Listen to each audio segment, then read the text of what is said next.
ভাবুন তো, আপনি মানালির একটা শান্ত রিসোর্টে চাকরি করতে গেলেন, আর সেখানে যাওয়ার পর আপনার মতোই হুবহু দেখতে এক মাস্করা লোক হাতুড়ি নিয়ে আপনার পেছনে পড়ে গেল। কে এই লোক? ভূত, ডাইনি, নাকি আপনার নিজেরই কোনো ভয়ঙ্কর অতীত? হ্যালো মুভি লাভার্স, আজ আমরা কথা বলতে যাচ্ছি 2019 সালের একটি underrated psychological thriller movie Nirvana Inn নিয়ে, যার আক্ষরিক অর্থ হচ্ছে নিভে যাওয়া। বৌদ্ধ ও হিন্দু ধর্মে এর অর্থ হলো সমস্ত দুঃখ, লোভ, মোহ, আকাঙ্ক্ষা এবং পুনর্জন্মের চক্র থেকে মুক্তি ও পরম শান্তি লাভ। কেন এটা বললাম সেটা ভিডিওর শেষ দিকে গেলেই বুঝতে পারবেন। তবে সাবধান, এটি কোনো সাধারণ ভূত বা খুনের গল্প নয়। এটা এক চরম সাইকোলজিক্যাল মুভি, যা সাধারণ চোখে দেখলে এর আসল রহস্য কোনোভাবেই ধরা পড়বে না। মুভিটা শেষ হওয়ার পর আপনারা যেটা ভাববেন, সত্যটা আসলে তার চেয়ে অনেক বেশি ভয়ঙ্কর। তাই আজ আমি শুধু এই মুভির কাহিনী এক্সপ্লেন করব না, বরং ভিডিওর একদম শেষে এই মুভির পেছনে লুকিয়ে থাকা এমন কিছু মনস্তাত্ত্বিক সত্য আর হিডেন ডিটেলস আপনাদের সামনে পাশ করব, যা মুভিটা দেখার পরও 99% মানুষ বুঝতে পারেনি। তাই প্রতিটা সিন খুব মনোযোগ দিয়ে দেখুন। So now let's start. শুরুতেই আমরা মুভির প্রধান চরিত্র যোগীরাজ চক্রবর্তী অর্থাৎ যোগীর সাথে পরিচিত হই, যে মানালির একটা নির্বাণা নামের হোটেলে যায়। সে হোটেলের সিনিয়র ম্যানেজার কুমারের সাথে কিছু কথাবার্তা বলে সেখানে একটা কাজ করতে চায়। এরপর কুমার তাকে একটি কাজ দেয় এবং বাকি স্টাফদের সাথে ইন্ট্রোডিউস করিয়ে দেয়। এরপর যোগী নিজের রুমে আসে, যেখানে জিনিসপত্র রাখার সময় সে রুমের আলমারিতে একটা লকার নোটিশ করে, যেটা শক্ত করে লক করা ছিল। এরপর আমরা রাতের সিন দেখি, যেখানে রাতে ঘুমানোর সময় যোগীর এমন ফিল হয় যেন তার ঠিক অপরের রুমে কোনো বন্যপ্রাণী বা ওয়াইল্ড ক্রিয়েচার জাতীয় কিছু ঘুরে বেড়াচ্ছে। অবশ্য কিছুক্ষণ পর আওয়াজটা বন্ধ হয়ে যায় এবং যোগী ঘুমিয়ে পড়ে। কিন্তু পরের দিন কাজ শেষ করে রাতে যখন যোগী আবারও ঘুমাতে যায়, তখন তার সাথে ঠিক একই ঘটনা ঘটে। এবার নিজের স্বপ্নে যোগী নিজেকে জলের ভেতর সাঁতার কাটতে দেখে এবং সে ফিল করে যে সে জলের মধ্যে ডুবে যাচ্ছিল। আর এরই সাথে সাথে হঠাৎ তার ঘুম ভেঙে যায় এবং ওই অদ্ভুত আওয়াজগুলোও বন্ধ হয়ে যায়। যাই হোক, এবার সকাল সকাল লীলা নামের এক মহিলার সাথে তার দেখা হয়, যে কাছেরই একটা কটেজে থাকতো। এই লীলার সাথে দেখা করার পর যোগী রিসোর্ট থেকে একটু দূরে অবস্থিত একটা নদীর ধারের জঙ্গলে যায়, যেখানে সে কালো কাপড় আর মাস্ক পরা এক রহস্যময় মানুষকে দেখতে পায়। এই মানুষটি যোগীকে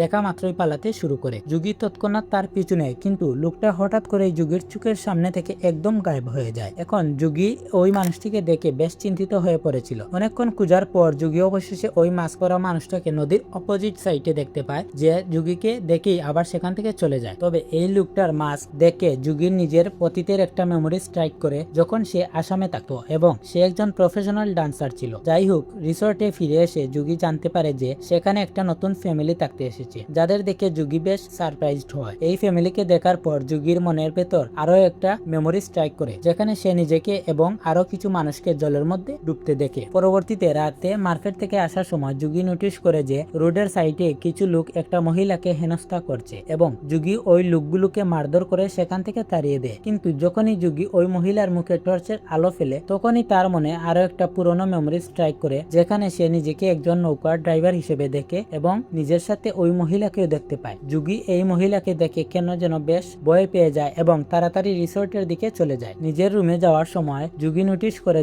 যে ফ্যামিলিটা রিসোর্টে এসেছে তার ফিমেল মেম্বার নিজের রুমের বাইরে বসে একা একা কাঁদছিল, যে কিনা যোগীকে দেখা মাত্রই আবার চট করে নিজের রুমে চলে যায়। পরের দিন সকালে ম্যানেজার কুমার কোনো এক কাজে বাইরে যাওয়ার জন্য বের হয় এবং স্বাভাবিকভাবে যোগীর ওপর পুরো রিসোর্টের রেসপন্সিবিলিটি চলে আসে। যোগী কুমারকে জিপে করে স্টেশন পর্যন্ত ড্রপ করতে যাচ্ছিল, কিন্তু দুর্ভাগ্যবশত রাস্তায় তাদের জিপ পাংচার হয়ে যায়। যোগী যখন জিপের টায়ার চেঞ্জ করছিল, ঠিক তখনই আমরা জিপ থেকে একটু দূরে ওই একই মাস্ক পরা লোকটিকে আবার নোটিশ করি। কিন্তু তখন দেরি করার মতো সময় ছিল না, তাই তারা রাস্তার অন্য গাড়ি থেকে লিফট চায় এবং ভাগ্যবশত সেখানে কুমারের চেনা এক পুলিশ অফিসার রতন চলে আসে, যে এদের দুজনকে নিজের গাড়িতে লিফট দেওয়ার জন্য রেডি হয়ে যায়। গাড়িতে যাওয়ার সময় রতন কুমারের সাথে যোগীর ব্যাপারে কথাবার্তা হয় এবং জানা যায় যে যোগী এখানে তাদেরই এক পরিচিত ফ্রেন্ড বা বড় কোনো নামের লোকের সুপারিশে এসেছিল। এখানে যোগী রতনকে নিজের অতীত শেয়ার করে বলে যে সে আগে একজন ক্লাসিক্যাল ডান্সার ছিল। আসলে যোগী সত্রিয় নৃত্যের অংশ ছিল, যা ভারতের 8টি প্রধান শাস্ত্রীয় নৃত্যের অন্যতম এবং আসাম রাজ্যের সঙ্গে সম্পর্কিত। সে বাউনা নামের একটি ট্র্যাডিশনাল ডান্স পারফর্ম করত। এরপর পরিস্থিতির কারণে সে ড্রাইভারের কাজ করতে শুরু করেছিল। এর মধ্যেই কুমার রতনকে কাছেরই একটি মন্দিরের কাছে গাড়ি থামাতে বলে, কারণ আজ তার আর কোথাও যাওয়ার ইচ্ছে করছিল না। এদিকে যোগী জিপ ঠিক করার জন্য কোনো মেকানিককে ডাকতে যায় এবং সে একটা ছেলেকে সাথে নিয়ে রিটার্ন করে, যে জিপ ঠিক করতে এসেছিল। কিন্তু যখন সেই ছেলেটি জিপ ঠিক করছিল, তখন যোগী আরো একবার ওই মাস্ক পরা লোকটিকে নিজের ঠিক সামনে দেখতে পায়, যে যোগীকে দেখেই আবার দৌড়াতে শুরু করে এবং হঠাৎ করেই গায়েব হয়ে যায়। যুগি তড়িঘড়ি করে গাড়ির কাছে ফিরে আসে এবং ঠিক করা জিপটি কুমারের কাছে নিয়ে চলে যায়। সন্ধ্যার দিকে রিসোর্টে ফিরে এসে কুমার ও যুগি এক মহিলাকে রিসোর্টের এন্ট্রান্সে দাঁড়িয়ে থাকতে দেখে। যুগি দেখা মাত্রই ওই মহিলাকে চিনে ফেলে। আসলে এই মহিলা ছিল সেই ব্যক্তি যাকে যুগি লাস্ট টাইম রাস্তার ওই খারাপ লোকগুলোর হাত থেকে বাঁচিয়েছিল। কুমার ওই মহিলাকে জিজ্ঞেস করে যে সে কে আর এখানে কি করছে, যার উত্তরে সে জানায় যে তার নাম মোহিনী এবং সে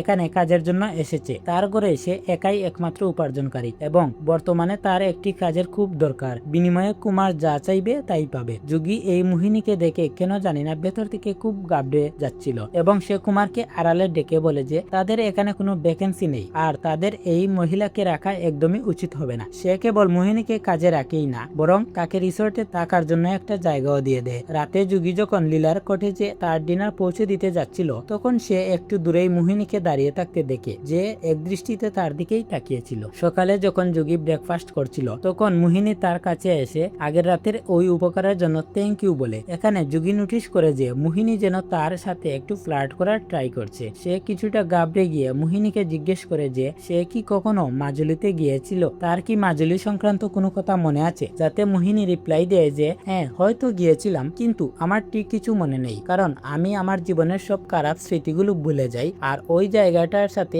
জড়িত আমার কাছে কেবল খারাপ স্মৃতিই আছে। এরপর আমরা যুগিকে কোথাও যেতে দেখি। ঠিক তখন তার পেছনে ওই নিউ ফ্যামিলির পুরুষ লোকটা আসে এবং সে একটু অদ্ভুত ও রহস্যময় ভাবে যুগিকে নিজের রুমে আসার জন্য ডাকে, যেন যুগি তার রুমের নষ্ট লাইটটা ঠিক করে দেয়। এই লাইট ঠিক করার সময় ওই ফ্যামিলির একটা বাচ্চা হঠাৎ করে একটা বিকট আওয়াজ করে দেয়, যাতে আচমকা ঘাবড়ে গিয়ে যুগি নিচে পড়ে যায়। আর ওই বাচ্চাটি যুগিকে নিচে পড়ে যেতে দেখে খুব অদ্ভুতভাবে হাসতে শুরু করে। এখান থেকে বের হয়ে যুগি ফ্রেশ হয় এবং নিজের শার্ট পরার সময় সে আলমারির ওই লকারটাকে দেখে, যেটা এখনো আগের মতোই বন্ধ পড়েছিল। এরপর যুগি ওই নিউ ফ্যামিলিকে বাইরে কোথাও যেতে দেখে এবং কৌতূহল বশত রিসেপশনে গিয়ে রিসেপশনিস্টের কাছ থেকে তাদের ব্যাপারে জিজ্ঞেস করে। সে জানায় যে ওরা সবাই মিলে কোথাও ঘুরতে যাচ্ছে। যুগি তখন ওদের পিছনে এবং পাহাড়ি রাস্তায় চলে যায়। সেখানে সে ওদের একটা জিপসি গাড়ি দেখতে পায়, যেখানে সেই বাচ্চারা একসাথে মারামারি করছে, কিন্তু স্বামী স্ত্রী দুজনেই ওদের দুজনকে অভাবের লড়াই করতে দেখেও তারা একটুও বিচলিত হয় না। এই লোকদের অদ্ভুত আচরণ দেখে যুগির মনের ভেতর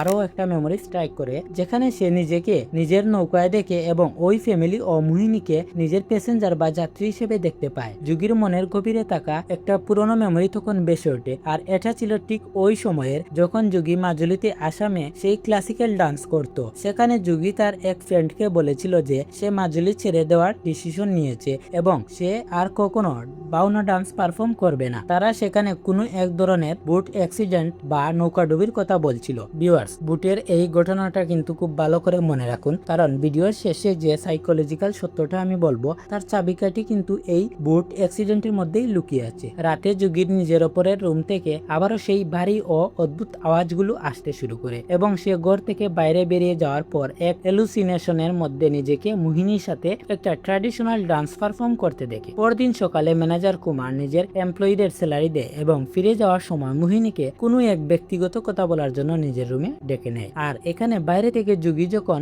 রুমের জানালা দিয়ে ভেতরে তাকায় তখন তার এমন ফিল হয় যেন কুমার মোহিনীর সাথে জোরপূর্বক ফিজিক্যাল হওয়ার ট্রাই করছে। পরের সিনে মোহিনী ও লীলাকে আমরা নদীর কটেজের ধারে দেখতে পাই। এখানে মোহিনী লীলাকে একটা বিশেষ পাহাড়ি ফল খেতে দেয়, যেটা লীলার বেশ পছন্দ ছিল। লীলা তাকে জিজ্ঞেস করে যে সে এই ফল আর কোথায় পেতে পারে, যার জবাবে মোহিনী তাকে জানায় যে এই ফল এখানেই পাহাড়ে খুঁজলে পেয়ে যাবে। কিছুক্ষণ পর লীলা ওই ফলটা খুঁজতে খুঁজতে একা একাই পাহাড়ে চলে যায় এবং এরকম বেশ কিছু ফল কালেক্ট করে নেয়। এরপর আমরা লীলা এবং মোহিনীকে একসাথে বসে ওই ফলগুলো খেতে দেখি, যা খাওয়ার পর তারা দুজনেই কেমন যেন স্ট্রেঞ্জ বা অস্বাভাবিক বিহেভ করতে শুরু করে। রাতে যুগি লীলাকে বারান্দায় অভাবে শুয়ে থাকতে দেখে এবং যুগিকে দেখা মাত্রই লীলা সেখান থেকে জটপট উঠে নিজের রুমে চলে যায়। পরদিন যুগি নিজের জিপ নিয়ে যখন কোনো এক কাজে যাচ্ছিল তখনই সে নিজের সামনে ওই কালো কাপড় আর মাস্ক পরা লোকটিকে রোডের একদম মাঝখানে দাঁড়িয়ে থাকতে দেখে। যুগি জুড়ে ব্রেক কষা ট্রাই করে, কিন্তু দুর্ভাগ্যবশত তার বুটের মতো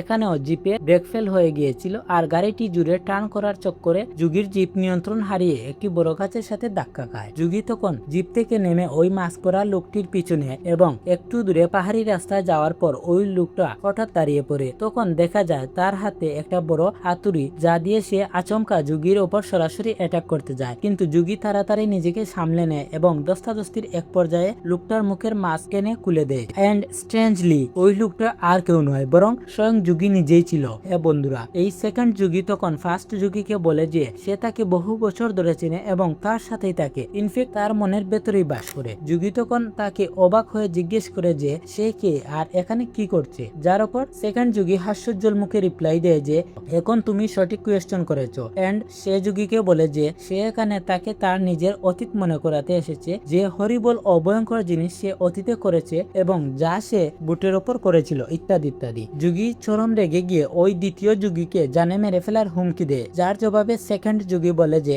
আমাকে মারার জন্য প্রথমে নিজেকে মারতে হবে। আর একথা বলেই সে আবার যুগীর ওপর হিংস্রভাবে অ্যাটাক করে দেয় এবং সাথে সাথে স্ক্রিন পুরো ব্ল্যাক আউট হয়ে যায়। অন্যদিকে মোহিনী তখন মাউন্টেন সাইডে আপন মনে ঘুরে বেড়াচ্ছিল। তখনই আমরা তার পেছনে ম্যানেজার কুমারকে দেখতে পাই, যে মোহিনীর পিছু নিতে নিতে সেখানে চলে এসেছিল এবং তাকে দেখে কুমারের উদ্দেশ্য খুব একটা ঠিক মনে হচ্ছিল না। অন্যদিকে যুগীর জ্ঞান ফিরে সে হসপিটালে যায় এবং মাথায় পট্টি করে। পুলিশ অফিসার রতন তখন সেখানে আসেন এবং তিনি যুগীকে জিজ্ঞেস করেন যে তার উপর আসলে কে অ্যাটাক করেছে। অফিসার যুগীকে এটাও ইনফর্ম করেন যে কুমার গতকাল থেকে হঠাৎ গায়েব এবং তার ফোনও সুইচ অফ আসছে। অফিসার রতন তদন্তের জন্য চলে যান এবং এখানে রিসোর্টে লীলাকে এক অদ্ভুত মানসিক স্টেটে মেজের ওপর শুয়ে থাকতে দেখা যায়। যুগী হসপিটাল থেকে ডিসচার্জ হয়ে রিসোর্টে ফিরে, যেখানে থেকে জানা যায় যে লীলার কটেজে কোনো এক তান্ত্রিককে ডাকা হয়েছিল, কারণ কটেজের সবার মনে হচ্ছিল যে লীলার ওপর হয়তো কোনো ভূত পেত বর করেছে। মোহিনী তখন যুগীর সাথে দেখা করে এবং তাকে পরদিন সকালে নদীর তীরে এসে একা দেখা করার জন্য বলে যায়। পরের দিন নদীর তীরে আসার সময় যুগী ওই নিউ ফ্যামিলির পুরুষকে একটি পরিত্যক্ত ঘরে লুকিয়ে যেতে দেখে এবং তার পিছু নিতে নিতে ঘরের ভেতরে গিয়ে যুগী দেখতে পায় যে কুমারের বডি রক্তাক্ত অবস্থায় মেঝেতে পড়ে আছে। যুগী তৎক্ষণাৎ অফিসার রতনকে কল করে দেয় এবং সেখানে ডাক্তার এসে পরীক্ষা করে জানান যে কুমার আসলে মারা যায়নি, বরং সে মারাত্মকভাবে আঘাত পেয়ে শুধু অজ্ঞান হয়েছিল। এখন রিসোর্টে ফিরে এসে যুগীর সাথে আরো একটা চরম অদ্ভুত জিনিস ঘটে। ওই ফ্যামিলির ছোট বাচ্চাটি যুগীকে কথা বলার জন্য নিজের কাছে ডাকে, আর হঠাৎ একটা ব্ল্যাকআউটের পর দেখা যায় সেখানে শুধু যুগী আর ওই ছোট মেয়েটি সামনাসামনি বসে আছে। ওই মেয়েটি তখন যুগীকে এক অদ্ভুত গম্ভীর গলায় বলতে শুরু করে যে যদি তোমার সুসাইড করতেই হতো তো নিজে কেন মরলে না, আমাদের বুট উল্টানোর কি দরকার ছিল। যুগী তখন কান্নায় ভেঙে পড়ে জানায় যে সে চরম ডিপ্রেশনে ছিল আর তাই সে মরতে চেয়েছিল। এরপর ওই ফ্যামিলিটা সেখান থেকে চলে যায় এবং যুগী অফিসার রতনের সাথে দেখা করতে থানায় যায়। পুলিশ ততক্ষণে মোহিনীকে লকআপে ধরে রেখেছিল, কারণ প্রাথমিক তদন্তে তাদের মনে হচ্ছিল যে মোহিনী হয়তো কুমারের ওপর ওভাবে অ্যাটাক করেছে। এখানে যুগী মোহিনীর ব্যাগ ও জিনিসপত্রের সামনে একটি চাবি দেখতে পায়। সে চাবিটা লুকিয়ে তুলে নিয়ে নিজের রুমে পৌঁছায়। সেখানে গিয়ে সে নিজের আলমারির ওই ভেতরের লকারটা খুলে, যা সব সময় লক করা থাকতো, আর লকারটা খোলা মাত্রই সে চরম শকড হয়ে যায়, কারণ এই লকারের ভেতরে সে ঠিক ওই একই রকম মাছ এবং হাতুড়ি দেখতে পায় যা যুগী নিজের হুবহু দেখতে ওই কাল্পনিক লোকটার কাছে দেখেছিল। এরপর আমরা যুগীকে নদীর তীরে দেখি, যেখানে সে নিজের পাপের প্রায়শ্চিত্ত করতে ওই মাস্ক আর হাতুড়ি নিয়ে একেবারে জলের গভীরের মধ্যে ঢুকে যায় এবং মুভিটা এখানেই শেষ হয়। তো এই ছিল মুভির মূল কাহিনী। And I am pretty sure যে এই মুভিটা দেখার পর আপনাদের মনেও প্রচুর প্রশ্ন এবং কনফিউশন আছে, তবে চিন্তার কোনো কারণ নেই। এই মুভি রিলেটেড যে দুটি মেইন থিওরি আছে, আমি দুটোর মাধ্যমেই পুরো বিষয়টা আপনাদের সামনে সহজ করে ক্লিয়ার করব। প্রথম থিওরি অনুযায়ী যুগী, যে কিনা একজন ঐতিহ্যবাহী পারফর্মার ছিল, সে মোহিনী নামের এক রহস্যময়ী মহিলার সাথে মিট করেছিল। মোহিনী আসলে একজন উইচ বা ডাইনি জাতীয় কিছু ছিল এবং সে নিজের অলৌকিক ক্ষমতা দিয়ে যুগীকে পুরোপুরি কন্ট্রোল করতে পারত আর তাকে দিয়ে বিভিন্ন মার্ডার করাতো। মুভির সেই সিনটা যেখানে যুগী নিজেকে মোহিনীর সাথে ডান্স করতে দেখে, তা মূলত বোঝায় যে অ্যাকচুয়ালি মোহিনী আর যুগী অতীতে কিভাবে মিট করেছিল। যখন যুগী মাজুলিতে থাকতো তখন যুগীকে নিজের মায়াজালে কাবু করে মোহিনী তাকে দিয়ে বুটের সেই ফ্যামিলির মার্ডার করিয়েছিল, আর এরই মেমোরিগুলো এখন যুগীর অবচেতন মনে আসছিল, যা তাকে বারবার তাড়া করছিল। মোহিনী যুগীকে মানসিক ও আধ্যাত্মিকভাবে এমনভাবে কন্ট্রোল করে রেখেছিল যে তার মোহিনী রিলেটেড খুব কম কথাই মনে থাকতো এবং তার এটাও মনে থাকতো না যে সে নিজে অন্য ড্রেস আপ বা মাস্ক পরে লোকদের মার্ডার করত। তবে ধীরে ধীরে সে যখন এই মার্ডারগুলোর জন্য নিজেকেই দায়ী করতে শুরু করেছিল, তখন যুগী মোহিনীর হাত থেকে বাঁচতে দূরে মানালিতে পালিয়ে এসেছিল। কিন্তু মোহিনীও তার পিছু পিছু এখানে চলে আসায় তার ধীরে ধীরে পুরনো সব কথা মনে পড়তে থাকে। যে নিউ ফ্যামিলি এখানে থাকতে এসেছিল, তারা যখন রুমে থাকতো না, তখন যুগী আসলে সেখানে ওই ফ্যামিলির গোস্ট বা আত্মাদের দেখতো, যারা মূলত সেই লাস্ট বুট অ্যাক্সিডেন্টে তার কারণেই মারা গিয়েছিল। ফাইনালি মোহিনী মোহিনী যুগীর হাত দিয়ে এখানে কুমারকেও শেষ করার চেষ্টা করে, কিন্তু কুমার ভাগ্যক্রমে বেঁচে যায়। তবে যুগীর এখন সবকিছু পরিষ্কার মনে পড়ে গিয়েছিল এবং সে বুঝে যায় যে বাস্তবে কোনো সেকেন্ড যুগী নেই। সে নিজেই মোহিনীর মুহে পুতুল হয়ে কাবুতে এসে এতদিন লোকদের মার্ডার করেছে, আর এইসব সত্য জানতে পেরে সে নিজের প্রাণ দিতে চলে যায়, ঠিক যেমনটা সে অতীতে মাজুলিতে নৌকা ডুবিয়ে নিজের প্রাণ দেওয়ার চেষ্টা করেছিল। এখন এই ফার্স্ট থিওরিটা আমার কাছে লজিক্যালি একটু উইক বা দুর্বল মনে হচ্ছে, কিন্তু এবার সেকেন্ড থিওরিটা যা আমি আপনাদের বলতে চলেছি তা সাইকোলজিক্যালি বেশ স্ট্রং এবং গ্রহণযোগ্য হতে পারে। তো এই সেকেন্ড থিওরি অনুসারে মুভিতে বাস্তবে কোনো ভূত বা ডাইনি ছিল না। আসলে যুগী যে ট্র্যাডিশনাল ডান্স করত সেই ডান্সের রাক্ষসী ক্যারেক্টার বা রূপটা যুগীর বাস্তব চরিত্রের উপর ধীরে ধীরে চেপে বসতে শুরু করেছিল, এন্ড এর ফলে তার এমপিডি অর্থাৎ মাল্টিপল পার্সোনালিটি ডিসঅর্ডার বা স্প্লিট পার্সোনালিটি হয়ে গিয়েছিল।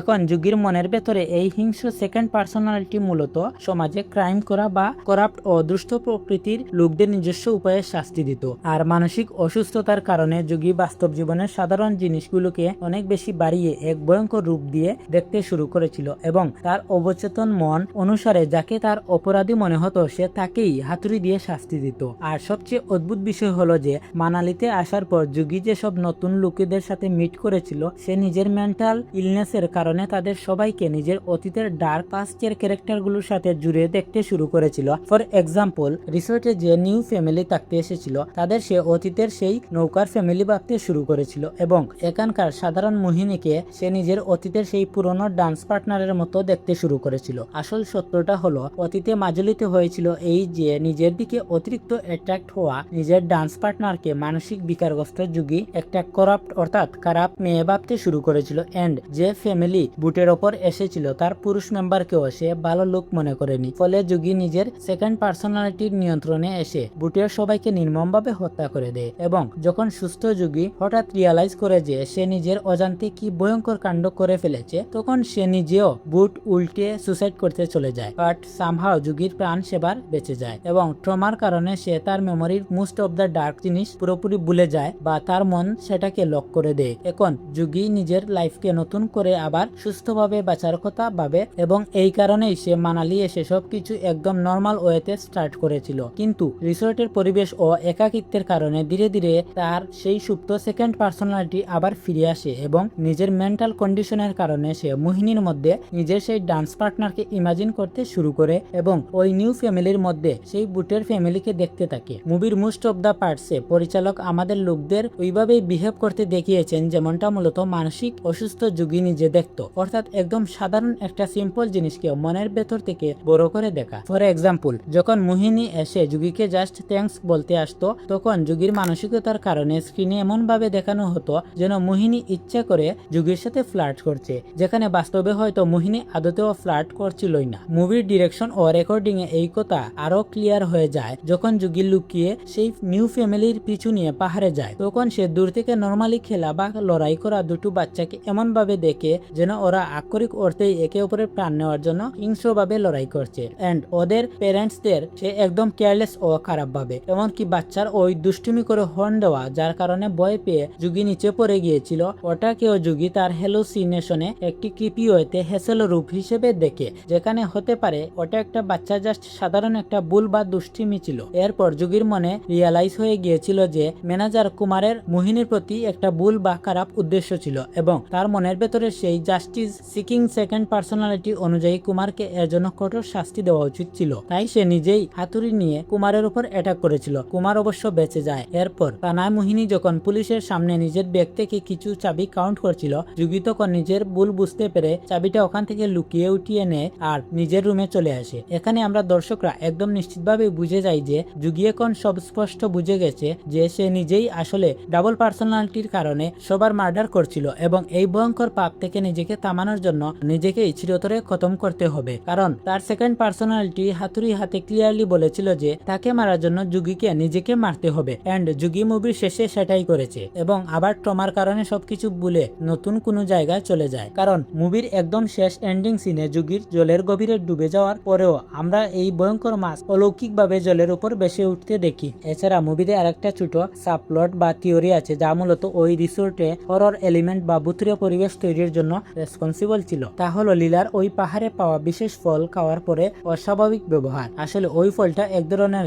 ন্যাচারাল মাদক উপাদানযুক্ত ফল ছিল, যার তীব্র পার্শ্ব প্রতিক্রিয়ার কারণে লীলা ওরকম স্ট্রেঞ্জ বিহেভ করেছিল এবং তার ওভারডোজের কারণে সে মেঝের উপর অচেতন হয়ে পড়ে থাকতো। বাই দ্য ওয়ে, যেহেতু ওটা একটা প্রত্যন্ত ও ছোট পাহাড়ি এলাকা ছিল, তাই সাধারণ গ্রামীণ লোকেরা এখানকার অলৌকিক ও অস্বাভাবিক জিনিসকে সরাসরি ভূত প্রেতের আসর বা ডাইনি বিদ্যার সাথে জুড়ে দেখত এবং এই কারণেই তারা লীলাকে তথাকথিত কিউর বা সুস্থ করার জন্য কোনো ডাক্তার না ডেকে তান্ত্রিক ডেকে এনেছিল। তো ভিউয়ার্স, এই ছিল mind blowing psychological movie Nirvana Inn এর সম্পূর্ণ নিখুঁত এক্সপ্লেনেশন এন্ড থিওরিজ। এন্ড আমার পুরো বিশ্বাস যে এই ভিডিও ও গভীর বিশ্লেষণ আপনাদের পছন্দ হয়েছে। যদি ভিডিওটি সত্যি পছন্দ হয়ে থাকে তাহলে লাইক আর শেয়ার অবশ্যই করবেন। আর হ্যাঁ, যাওয়ার আগে আমাদের চ্যানেলটি সাবস্ক্রাইব করে পাশের বেল আইকনটি অবশ্যই প্রেস করে দেবেন, কারণ আপনাদের একটি সাবস্ক্রিপশন আমাদের অনেক অনুপ্রেরণা দেয়। আমরা সবসময় আপনাদের জন্য এমন দারুণ দারুণ এক্সপ্লেনেশন ভিডিও নিয়ে আসতে থাকবো। ধন্যবাদ।